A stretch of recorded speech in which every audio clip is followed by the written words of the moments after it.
2024-cü il Hyundai Kona N-Line 1.6 motor, 36 min mil yürüyüşləndir maşın.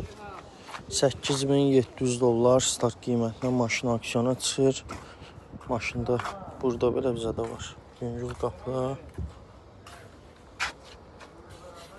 kör nöqtə, haçarsız daxil olma, panorama lyuk.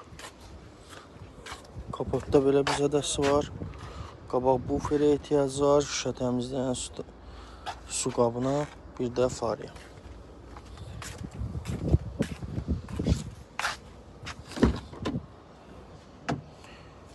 En dərisi deniklər, en rul, elektron pribor, CarPlay dəstəkləyən böyük monitorla. Stenikin isidilməsi, kablosu şarj olmağı var maşında. Zavod Qaradamlandır. Buradan da VIN kodu qeyd edirəm.